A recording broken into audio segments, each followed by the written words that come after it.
It's a privilege to chair this session, and four of us stand between you and lunch, so we'll try and make it as fast as possible. Already three speakers have been shifted to the next session.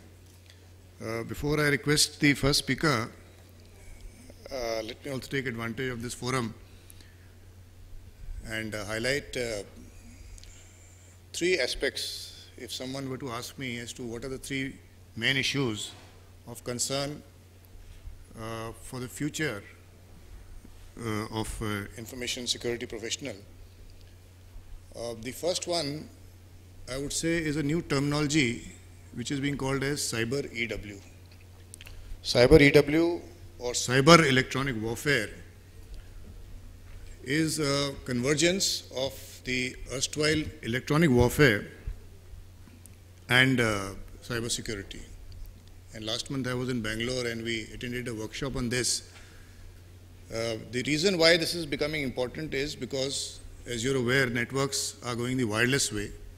Not only networks, your own Bluetooth, Wi-Fi, all the flavors of 802.11, the LAN, the point-to-point media links, we are moving more and more towards the wireless way. As if that was not enough, the voice communication also is now going over the voice over IP way.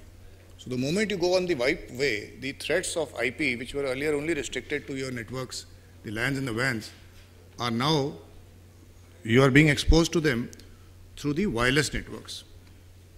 So there is a large body of people who are working very seriously on this as to how to intercept the wireless communications, how to get inside your networks, and how to do all the things that we were earlier doing, restricted only to the landline networks. So cyber EW is one of the things that I, as an information security professional, would be looking at very closely in the future. The second aspect is related to embedded malware. This has been a subject which has been under discussion for many years. Some people say that there is an indigenous or indigenization lobby that is also pushing it and leveraging it. It is a threat. We are all aware of the imported components and the threat that they contain. Is that when they are manufactured in India, will we still trust them? Or will we still require a testing facility? So what is required is a testing facility. Somebody spoke of source code in the morning. I can assure you it is one of the most difficult things to do is to take somebody else's source code and try and analyze and see what it does and give you a short answer that it does not contain any malware, and we leave it at that for the moment.